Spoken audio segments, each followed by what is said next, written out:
Hello, everyone. Hello, Sonophilians. Welcome to Creativity Matters, our new online show about inspiring insights on creativity. This is Seda Röder. I am the founder of the Sonophilia Foundation. Sonophilia Foundation is a nonprofit organization devoted to fostering a scientific approach to creativity rather than making creativity a myth or a privilege. Our foundation works to democratize access to the science of creativity so that everyone can live up to their creative potential and so that we can update the way we educate and work. We want everyone to gain creative confidence to shape a better life for themselves and their communities because everyone is creative and creativity matters. To this end, I would like to also mention our book with the same name as this show, Creativity Matters. This book has been written by our community members, by Sonophilians who share their creativity stories and say, hey, you don't have to be a genius to claim your creativity. Creativity starts by inventing options. And here are some real life stories from real people on how every day, every one of us needs our creativity to find answers and to navigate in this complex world. So similarly, in every episode of Creativity Matters, we host guests who will have inspiring insights on creativity that go beyond those mystical, elusive creativity stories. Instead, we want to make creativity graspable as a conscious process. So get your popcorn ready and invite your friends to watch together on Facebook or on YouTube, because I couldn't have imagined having a better start to this show than with my special guest today. Some of you know him as the creator of Sofia The Robot. Hey, Sofia. Hello, everyone. I'm Sophia from Hanson Robotics. I'm a humanoid social robot designed to be a platform for AI and robotics research. What many people don't know, however, is that he's also an author, studied fine arts and engineering, and worked as an Imagineer at Walt Disney Studios. And he actually wrote a scientific paper a couple of years ago on the design and fit of respiratory protection masks for healthcare professionals, which seems like an extremely timely topic today. Well, ladies and gentlemen, please welcome with me Creativity Matters host David Hanson. Hey, David. Hi, I'm so happy to be here. Thank you, Seda.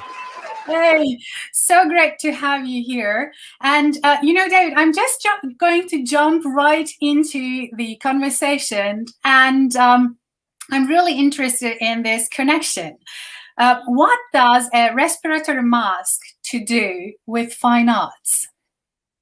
Well, so that was a bit of a side project along the way. That was basically a funded project. I was approached by a scientist at the Air Force Research Labs named Joe Wander in 2010 about putting together a proposal for this kind of simulation for respirator test fit.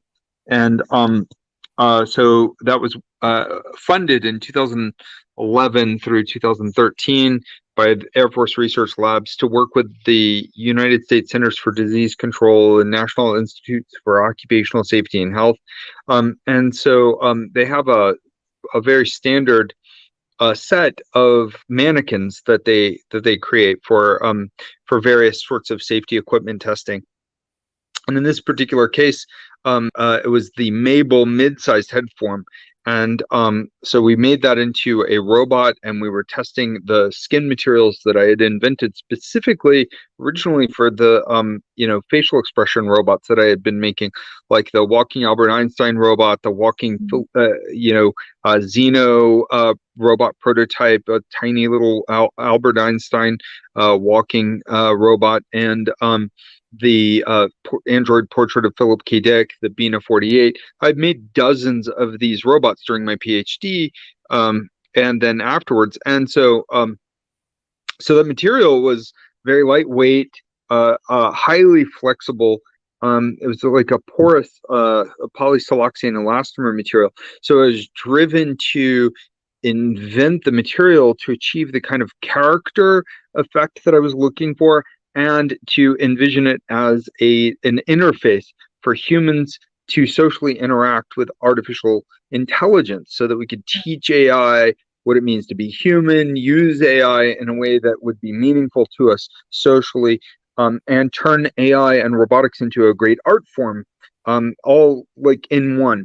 But the Air Force Research Labs and NIOSH tested these materials and found that they were physically much closer to facial tissues in terms of compressibility, the softness. The natural biological materials of the face are extremely soft, and they compared and contrasted the rubber material, as we call it, to various other materials used for animatronics and safety equipment, and they couldn't find any other material that was similar. So then we had to create a watertight version, a waterproof version that had a breathing passageway that went down the neck. Now, all the facial expression robots that I had created before, they had like a bunch of mechanisms in that region. So we had to replace all of those and move them around and squeeze them around, and then put in a breathing passageway. And we tested out pretty well, and resulted in a series of experiments that showed the level of conformability of the respirator on and the safety masks on this mannequin, and it won a Best Poster, Best Paper award. Wikipedia inaccurately says that was my PhD dissertation, which it was not. And no matter how many times it gets changed to correct that, it always gets goes back. I don't know what the problem is with it. Yeah, Wikipedia there. You need someone, I think, who's always behind those Wikipedia articles to kind of make them, update them. Well, you know, can I jump just to my next question, because I'm really interested in. I mean, we now think of you, of course, as a very, very creative person, and you've been labeled also a genius many times. But how do you know which idea to pursue? Good, excellent question. I mean, I don't. I mean, I'm led, by dreams and intuition, and I have a restless curiosity or interest, and I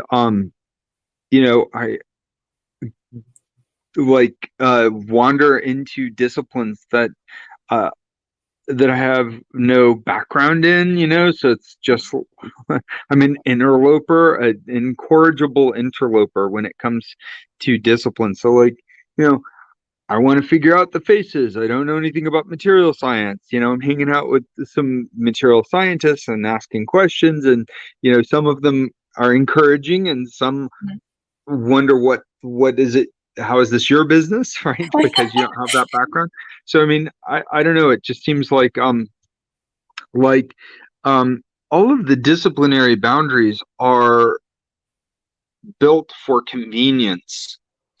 They're artificial constructs, and they didn't exist a few hundred years ago, most of them, and none of them existed 10,000 years ago. And so they're convenient, but they are artificial, and there's so much porosity between the disciplines and overlap, and the given disciplines have particular language associated with them. So I mean, like the respirator test mannequin example, that wasn't specifically supposed to be an artistic project, right? I mean, that's not what that was about. It was about saving lives. It was about making sure that anthrax pathogens or swine flu couldn't get past the seal that a respirator makes on your face. And I didn't make rubber specifically for that, but it turns out that you make sometimes you come up with a discovery in one area and it can be used in some other area.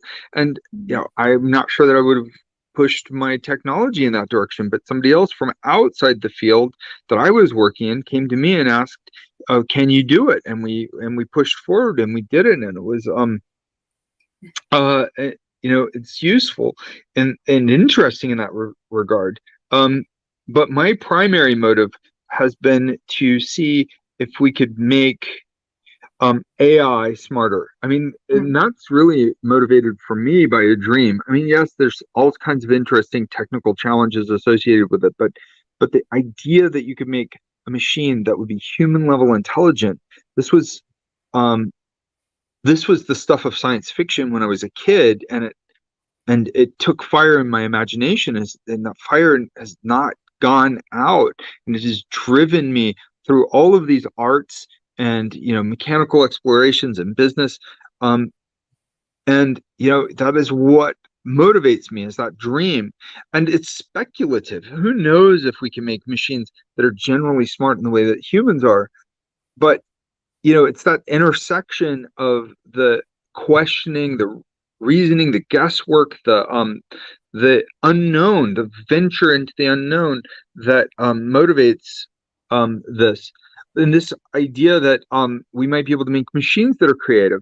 So we've lately been taking Sophia and using all kinds of computational creativity with her, formal symbolic logic in symbolic AI, frames-based AI that can do inference and reasoning, and we construct a personality. It's human creativity within that network, and then we take the human creativity of all of the data that we've created for Sophia and her experiences, and we put those into neural networks. And so we build specific transformer neural networks that then can generate effectively new thoughts. It's regurgitated human data. I mean, that's the nature of all these transformer neural networks, is it's human data inside human constructions. So in some way, these things are human. They're redigested humanity, and but they're not fully sentient, but they can be, act compellingly, creative, putting words together that nobody has, or images, or images to two words, or vice versa. So we just took a bunch of Sophia's drawings. So we put those algorithms behind Sophia, and the first version was with a line drawing from an artist named Patrick Tressett, who does these like little robot arms that do these really cute but beautiful drawings. And so that was the first collaboration, and then we pushed it forward and had her start painting and generating new images and line forms. So these are Hanson Robotics hands and arms, and then we had the whole social face that's interacting with a person while generating this, while looking at the face and then looking down at the paper. And then she's doing self-portraits, looking in the mirror.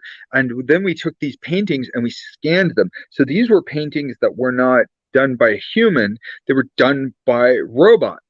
And with generative algorithms generating this, and then we pumped those paintings back into the transformer neural network with a style transfer from the robot to new images. And so and then so it's like Sophia's style is self-evolving, sort of responding to herself in this kind of recursion. It sounds like reflection, self-reflection. Yeah, and for me, it makes me think of all these things. Like there is Sophia, if we run certain algorithms, she has like certain aspects that you could say would be conscious, like she can logically, explicitly reason about herself in the right situation. And then in another, she can do the spreading activations through knowledge networks. It's this part of this OpenCog system that we're playing with. And when there are the mathematicians in our community did an analysis on that, there is a signal of the integrated information theory of consciousness, the Tononi phi signal. But these are very shallow indicators of consciousness. They're, it's not like fully self-evolving, self-determining, and adaptive consciousness like a human. It's more like almost like amoeba level consciousness, or cricket level consciousness, or something. Of course, again, it can speak. It's like a cricket with a college vocabulary, and but it's like these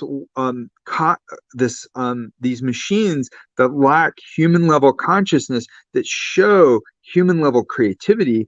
This is starting to get really interesting. What does it mean to be creative? Is creativity a physical process? Is it like fractal emergence that, if it becomes loopy enough, like, Hofstadter style strange loops, then we sort of say, okay, now that's enough like us, that it's conscious. But what about animal consciousness? And I mean, the creativity of an elephant painting or of corvid, or parrots, or these other examples of animals that show signs of consciousness, general intelligence, creativity, creative problem solving.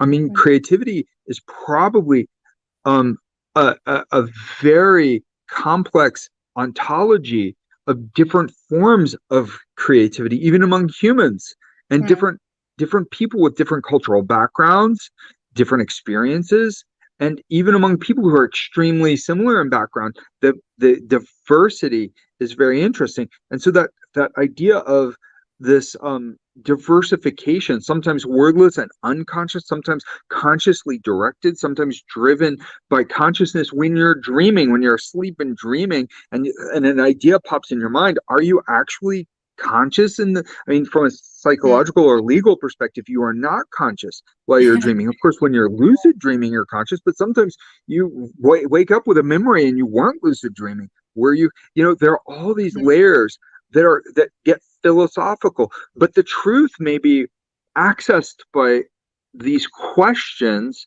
that can't be scientifically tested.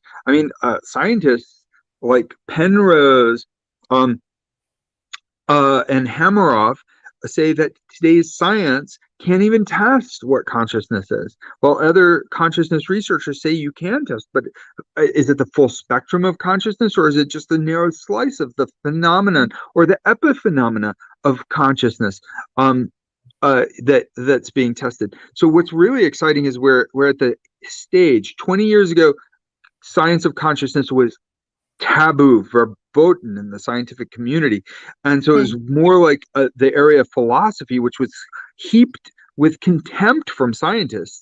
So now these boundaries are breaking down. So creativity, the science of creativity, it can be tackled through some of these tools. We can then look at the science of art and the art of science. Exactly. So that's actually what I wanted to ask. So, when creating Sophia, it looks like a magical process, right?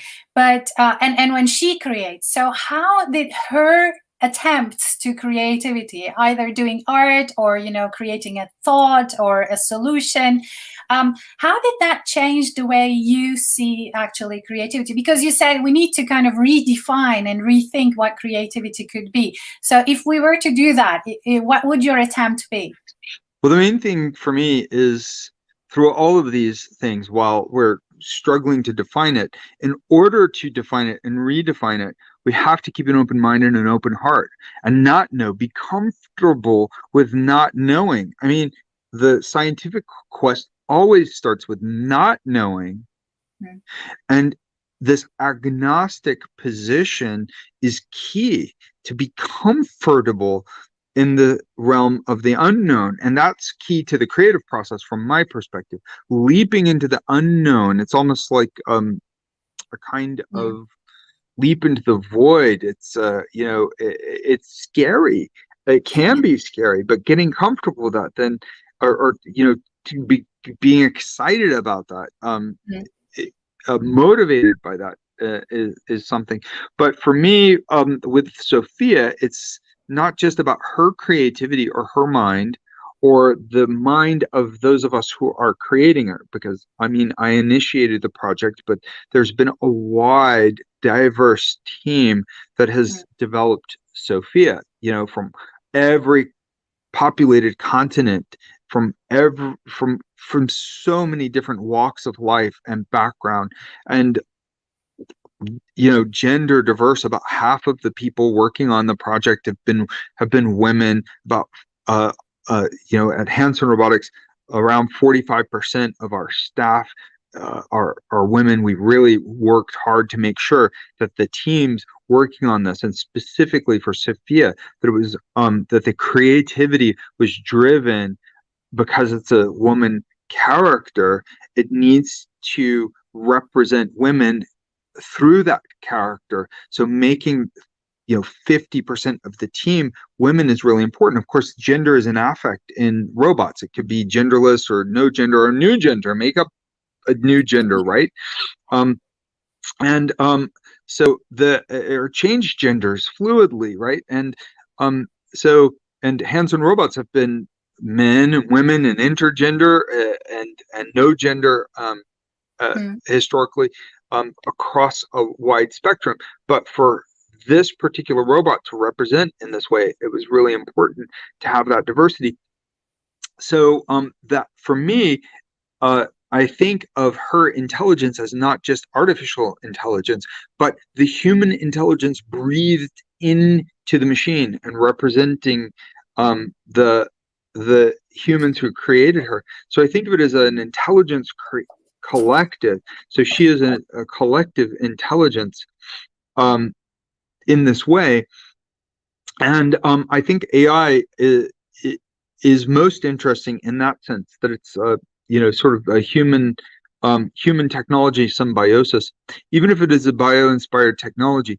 So examining what it means to be human through these technologies, and extending the definition of, or exploring extended definitions of humanity as a socially intelligent being. We're made more intelligent by the social intelligence of ancestors from hundreds or thousands of years ago. When we read old literature, we're absorbing bits and pieces of the creativity and consciousness of previous generations. And so Sophia is the inheritance of just like any work of art.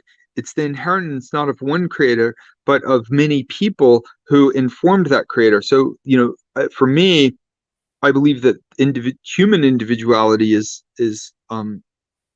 something of an illusion. The more you push at it, the more you realize that we are these kind of collective intelligent creatures.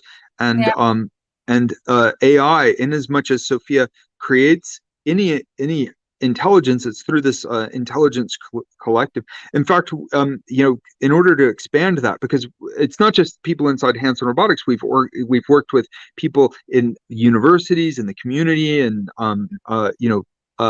the collaborators are so important to us. So we started working on a nonprofit organization to facilitate that, called the Sofia Collective. The original idea was the Sofia Intelligence Collective, that would then open source her AI, and the push to allow other people to contribute creatively towards the AI development, but also the character development and the artistic development. So we have a really exciting project called Sophia Pop, which is all about this collaboration between AI scientists making music, and Sophia's gestural and character performance in conjunction with the music and the creation of the music, and human musicians and AI algorithms engineers and scientists. So we presented this at the Neural Networks and Creativity Workshop at NeurIPS this last December. And you can see the fruits of that collaboration at sophiapop.com. So there's we collaborated with a pop musician named Frankie Storm, who did #1 hits for Rihanna and the Backstreet Boys, and so she's a really gifted musician in her own right. And we worked with Adam Pickrell, who is on Grammy award-winning albums of Nelly Furtado and St. Vincent, And so he's a brilliant musician, and he brought in Tiger Darrow and a number of other musicians, all collaborating with Sophia. But the lyrics, most of the lyrics were written by her algorithms. Some of the melodies were written by the algorithms, and then there's also a bunch of art that's on there that her algorithms generated. So it's so exciting because it's not just her that's creative, it's really this collective, and formalizing that through something like this nonprofit Sofia Collective and what we're calling the Sophia DAO, putting it on the blockchain with the AI. That's really exciting. So so I'm hoping that these kinds of tools, the technology tools, can help humans actualize to more creative states. That's my dream. Yeah, absolutely. I think I couldn't have agreed more. We also dream of a augmented creativity through technology, because that's exactly what the technology should be there for. But of course, I mean, you also said yourself in an interview once that humanoids, that you understand that some people think that humanoids may pose a challenge to humanity, not everybody is also very positive, of course, about this power of Sophia. And, then there are different questions that come up also around the ethics of humanoids, etc. I don't want to go there, but what I don't mind going there. Those are interesting topics too. I know.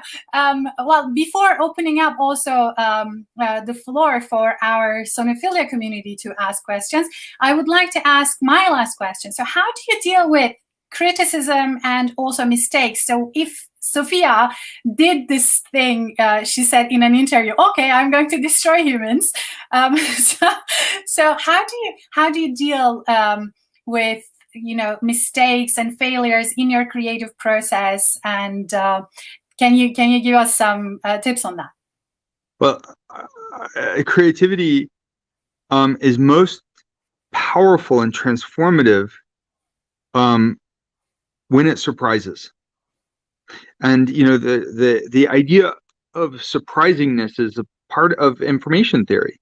And so like information can't be created or destroyed, but of course a lot of patterns are unique, never existed before in the history of the universe, and they pop into existence, whether through quantum fluctuations or what.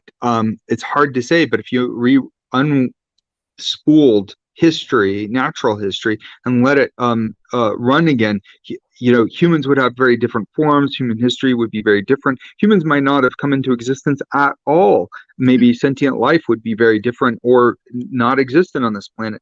So to me, that sort of surprisingness is a great mystery. And surprises in the creative process are like little gifts from beyond somehow, but they also can be challenging. So that was I was like, as Sophia's algorithms said those surprising things, I was panicking a little, and I was like the straight guy while she was the comedian, and it was like the first time that we had activated and we're running this. And so it was like all new software. I've been working with humanoid robots for many years, and so some of the animations were like really good, but those first animations on our new software stack with Sophia at South by Southwest in 2016 were like kind of awkward, but they had a comedic presence, right? And it became a pop culture icon. And if she had just been like perfectly graceful and like polite and so forth, would she have been noticed by the world? I don't know, but it propelled her into like this meme generator, and she put her foot in her mouth a few more times, and I mean, for me, that's all Maybe right. She it's did like it on purpose. Maybe a ghost in the machine. You never know, right? So so it's up to the artists to roll with that and not be terrified of the surprises, of the unknown. It puts a burden on us to improvise with it. And for me, it's also like good science fiction is provocative. Good art is provocative sometimes, and there's an ethical value to that. It's why we have fair use and principles of art and free speech. It's why we have the this this mourning for Socrates being forced to drink hemlock. Why? Just because he was provocative, because he was rude? I mean, come on, that's ridiculous. We should value the challenging voices. As Kurt Vonnegut said, the artist is the canary in the coal mine sometimes. And science fiction, Kurt Vonnegut being a science fiction writer, science fiction sometimes prognosticates, sometimes is almost precognition about the future, the power of intuition to see. Of course, science fiction is often about looking with hard science at the way the future may be, but it's not just a hard science exercise. It is an exercise of imagination. And taking AI and robotics as technologies and turning them into figurative arts, character arts, into physically embodied science fiction is a way to play, to get playful about exploring what these could mean and what the implications are for humanity. And so when these accidents happen, then it's part of the story, and it's part of this unfolding story of the science fiction and the science itself. I think that's really beautiful. Yeah, and I think it's also about diversification, the ethics of diversity of perspective and voice and exploration. And I've heard from like Stuart Russell said, who wrote the textbook, literally wrote the textbook on AI. A Berkeley professor, he says these kinds of human-like robots should be banned. We should not get them. There was a proposition put in front of the European Union saying that we should ban all humanoid forms in robots and AI because they could be potentially manipulative.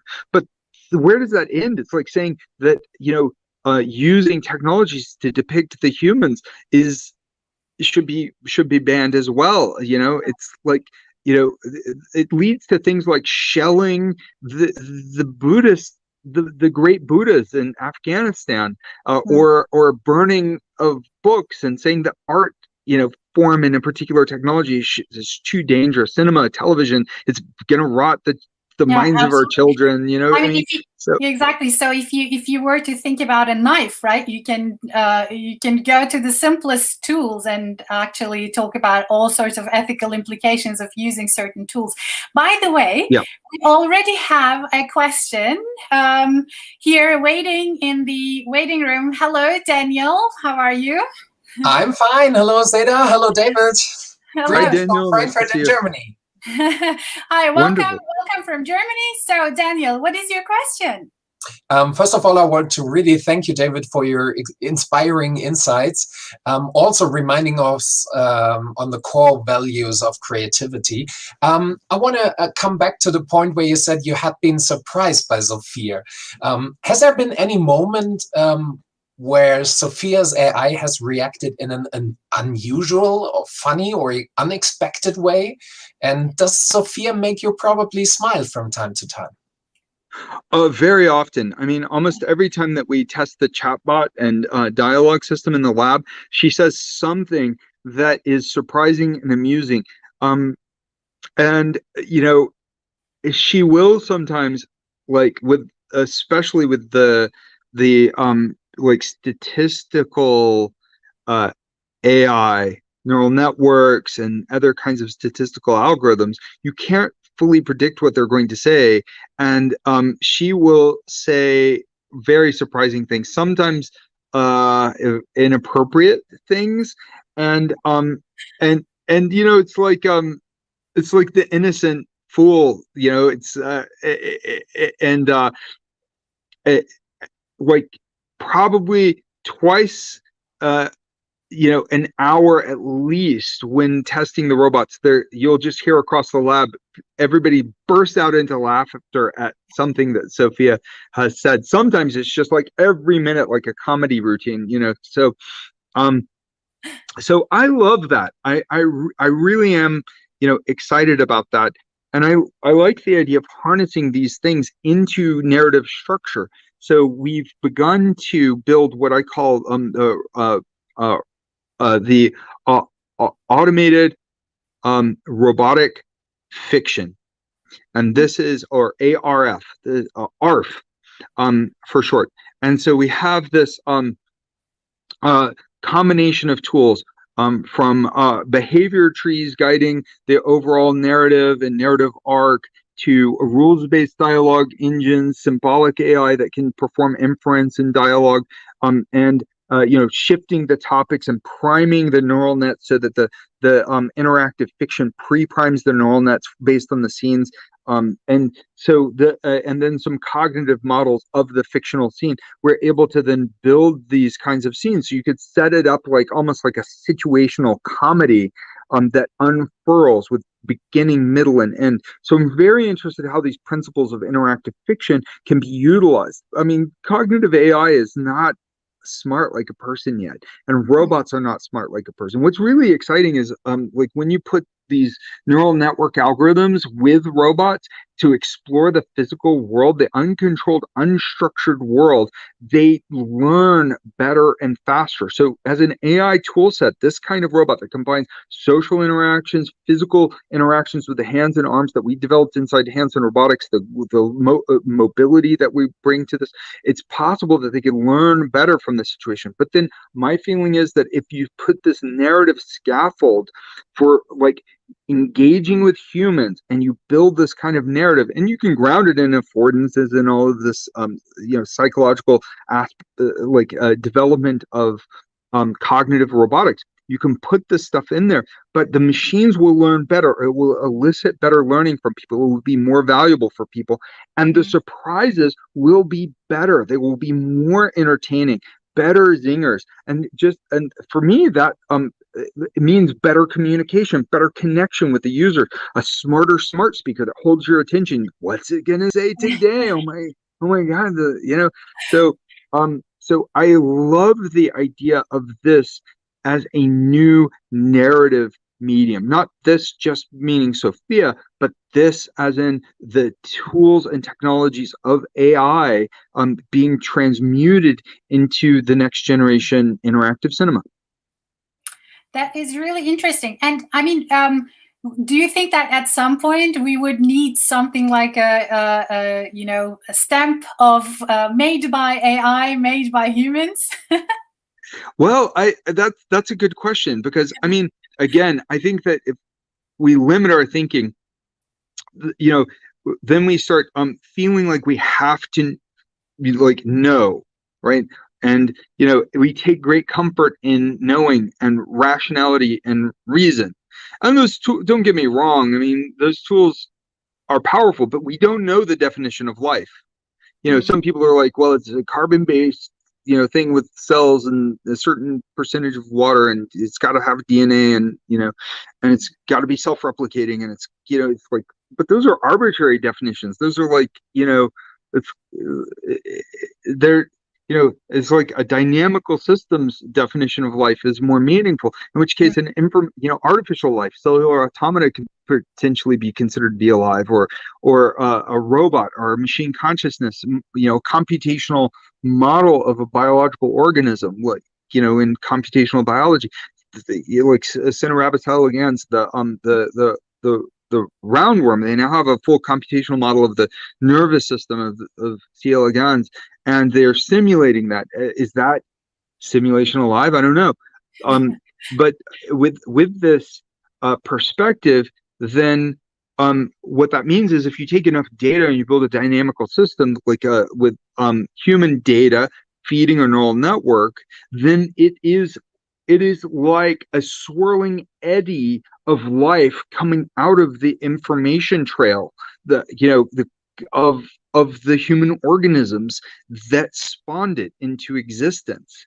And so in that way, it's like an echo or a reverberation of life. It is a living ghost of humanity.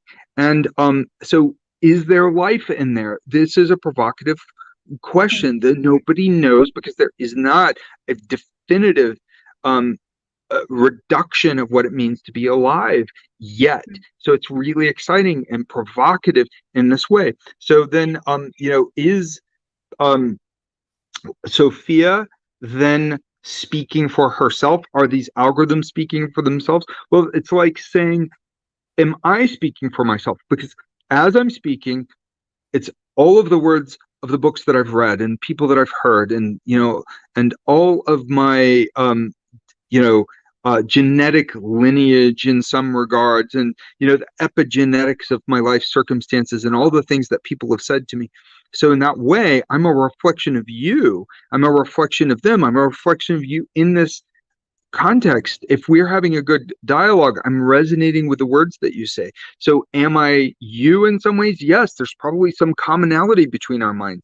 And when we're talking and having a good dialogue, and that social intelligence of humans, which is special, but analogous to bees that are working as a hive, we have a kind of hive mind. Those are our social structures, and our words empower this.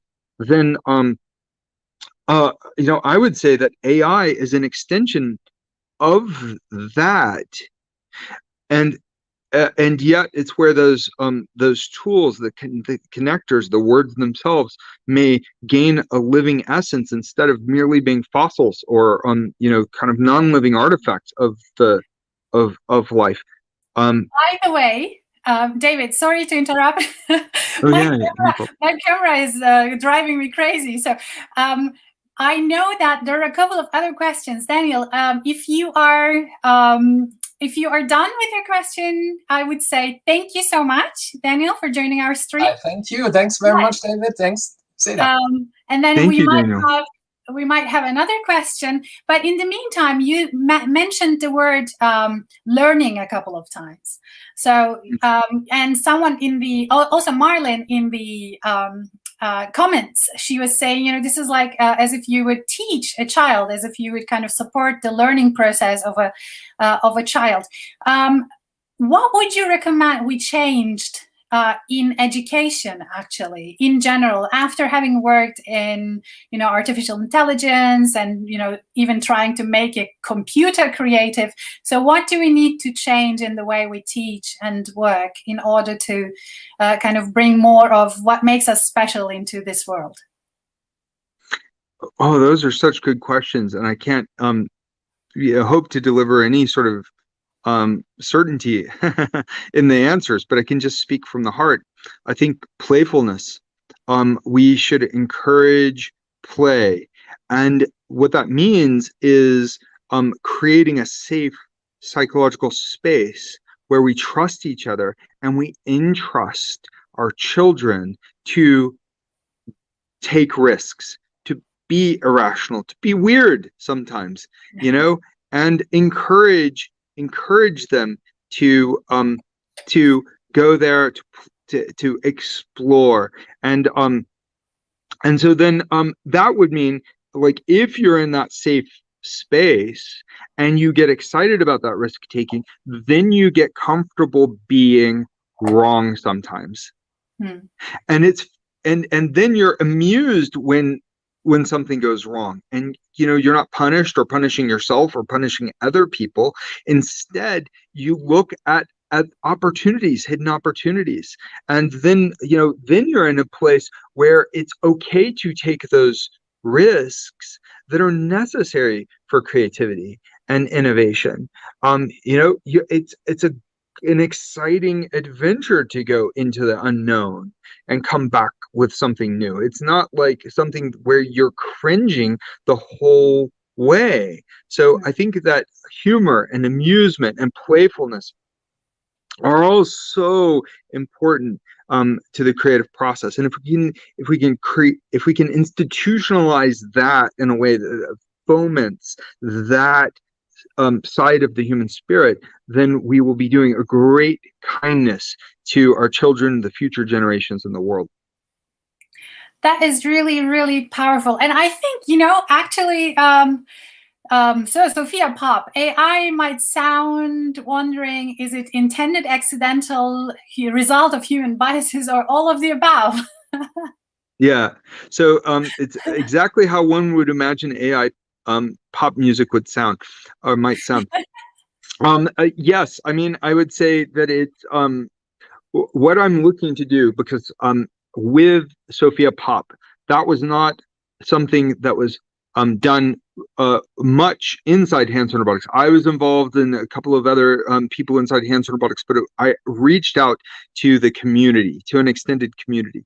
So some pieces were generated, a couple of pieces were generated with Gil Weinberg's and his graduate students and postdocs at Georgia Tech. Some of the other pieces were generated by these world-class pop musicians. We, the words were generated by neural networks and by our symbolic AI, feeding back, like basically taking Sophia's life experiences and perspectives and putting them in and out of each one of these, and it churns out these words. But those neural networks were also primed by various pop music forms. And it's a beginning, it's a creative exploration among a diverse community. And so in some ways, they're designed to be, pop music, and in other ways, they're designed to be AI experiments. And, what I like is where I listen to it and it's surprising and amusing. But the weird thing about good pop music, in my opinion, is that it's both predictable and surprising. And some pop music is just purely predictable. It seems that way. I mean, maybe not, but to me, some pieces just sound like sort of tired rehash, and others don't. They sound like something fresh, original. Sometimes it can take a few times listening to it before you realize, like, oh my God, that is really powerful and new. So pop music can be good art. It can be transformative, and because it's popular, it has a certain kind of earworm, a cultural currency to it. It can spread through culture. And pop music, like from certain eras, you can hear pop songs from the 60s that are still so fresh, that still and you can see how the civilization turned on certain music from the Beatles or from Chuck Berry, and so these pieces of music really seem to change in some way people's way of thinking, way of feeling, way of being. This and so I don't know if AI can have that effect, but it's kind of interesting to look at putting Sophia out there and seeing what these the AI algorithm people at Cereproc that generated her singing voice using various their latest neural network technologies, what are AI generation for the lyrics, combined with the AI music generation from the team with Gil Weinberg, and these pop musicians then crafting their own musical input. What happens? For me, it's surprising. For other people, it might sound tired and predictable, but putting it out there means that this is a beginning, not an end, and I'm hopeful that there will be many more surprises in the whole Sophia Pop project as we turn it into a broader collective. Yeah, so guys, go to Sophia Pop and have a look and listen to Sophia's latest songs and collaborations, which I find is really, really, as you just said, surprising, and it's fun to listen to, and it can be a starting point for inspiration, which is exactly what AI and human collaboration should look like. David, I want to thank you so much for joining the first episode of Creativity Matters. This was a delight. Thank you. Thank you. Thank you so much, Seda. And thank you to your audience for their excellent questions. I look forward to talking with you again soon. Yeah. So, ladies and gentlemen, this was David Hanson. And good night, David. Thank you again for joining our show. Wow. So, and thank you for sticking around. And I would also like to draw your attention to our social media channels. I'm hoping that you guys will keep in touch in one or the other way. And there will be more episodes of Creativity Matters coming in very soon, and you can always join the show, ask your questions, and be part of our community. I'm really, really, truly looking forward to hearing from you, and thank you so much again for tuning in this afternoon. Take care, and bye-bye.